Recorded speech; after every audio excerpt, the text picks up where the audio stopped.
Now that is a beautiful looking scooter. Is much better, I'd say, than the Ather. For half of the price, this scooter does make sense. Battery swapping option is better when you don't want to wait. Network, this is a GPS, and this is the charging details if you want to charge it at home.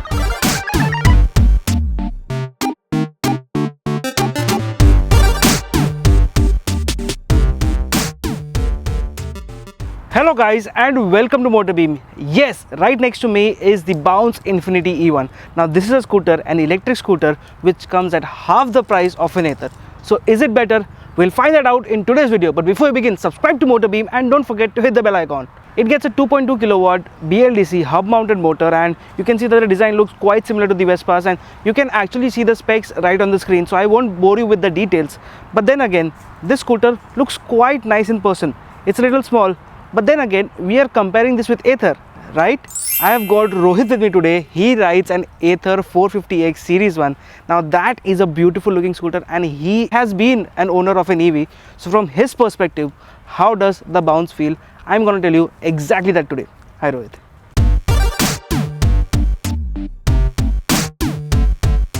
Hi, my name is Rohit and I've been riding the Ather 450X for the past 10 months and 9,000 kilometers.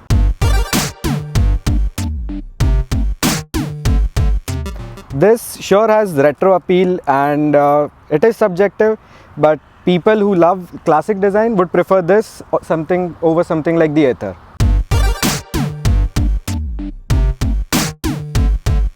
The motor, first major difference, because it being a hub mounted motor, the initial response of it is much better, I'd say, than the Ather, but then the power tapers off, and that's where the Ather shines.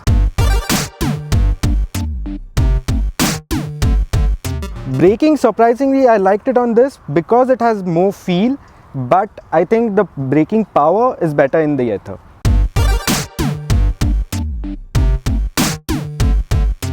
The ergonomics, one major issue I think is the handlebar, which if you're taking very tight U-turns would foul with your knee, and the seat, though it looks big and accommodating, but it is a bit stiff.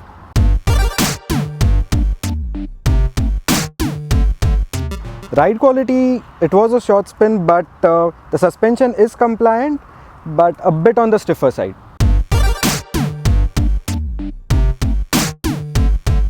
The Ather, once you get a hang of it, you can actually get more range than the claimed range, but still it depends on your riding style, and it can go to 50 kilometers in warp, and even lower than that if you ring it.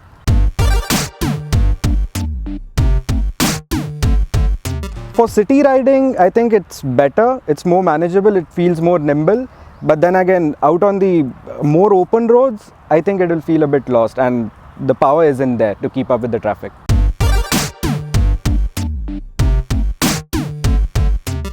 I think actually, usually I charge at home, but then I do use the grid when I go to further places, but the battery swapping option is better when you don't want to wait.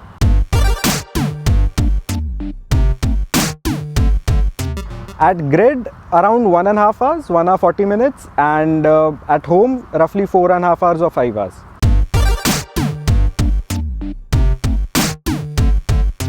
The swap option is better. That's different from the other EV option, so that works in its favor. But other than that, I think 4.5 hours, 5 hours is more or less the same. So that's not an advantage gained for the Bounce.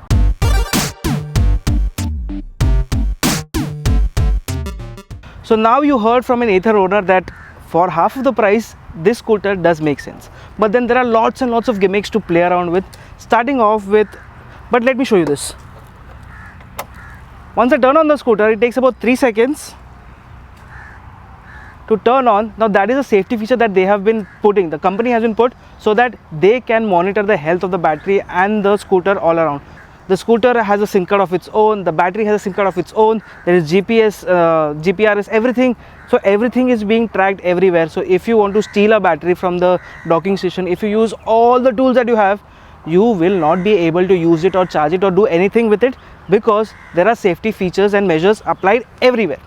That said, let's talk about the gimmicks. Now unlike the Ather, this one does not get a complete digital cluster, it gets a normal LCD cluster, so you don't get navigation and all the details here, but you get the battery range, you get the odometer. It's done close to 8,000 kilometers, which is a great thing. You get the range right below it. I'm getting close to 64 kilometers and I've already done close to 7-8 kilometers. So in real life conditions, say somewhat about 70 kilometers, that will be the maximum range you can expect from this scooter. I've been able to go close to 65 kilometers per hour, and that is the maximum in the performance mode. In the eco mode, it just goes to 35-38, and that's about it, even with my weight.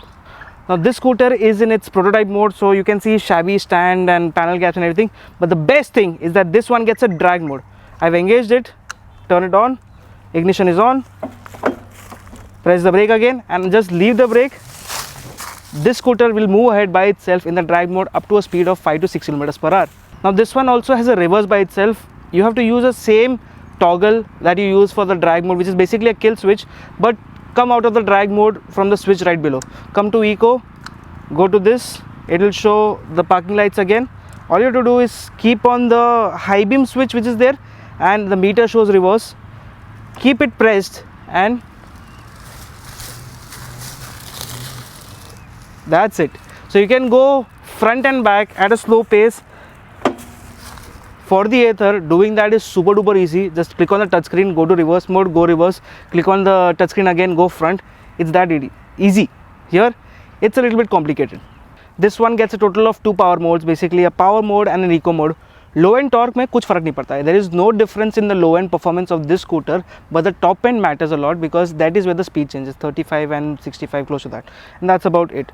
Brake feel quite good. I have liked it too. It gets combi braking system. But thing is that in Ather, once you hold the brakes or something like that, you can still keep throttling. It does not cut off completely. That's what I've experienced with his scooter. For this one, the moment you touch the brakes, the power is cut off completely. So if you're not used to it, just be a bit careful. This scooter also gets all LED lights, so projector setup at the front, dual projectors with LED DRL plus LED indicators, LED tail light as well. But then the headlight is not as bright as you expect from it. It gives a decent view but not too bright, and plus we have been riding in day's time, so we don't really know. I checked it in the parking space and that's where I am giving my judgment from. This scooter also does not have any kind of sounds coming from it, so indicator noise or a reverse noise or something like that. Ather does all of it, this one does not. Talking about the tires too, well, they grip decently well. You get a 90 section front tire and a 120 section at the rear, both are 12 inches. The grip from the rear tire is actually much better and much more comfortable for shorter distances. And the suspension setup, well, yes, for shorter distances too. So if you're commuting around the city, this scooter is super duper fun. Charging ka issue, you will have to sort that out by yourself. For now, Bangalore has close to 200 charging swapping, battery swapping units. In Mumbai, there are none.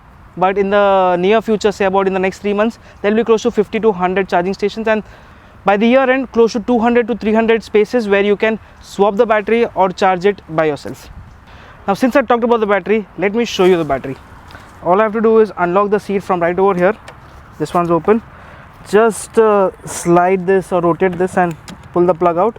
This plug is out, and this battery will come out in just a sec. I will just shut this, and a tiny lithium ion cube.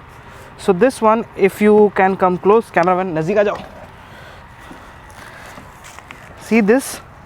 This is the network, this is the GPS, and this is the charging details if you want to charge it at home.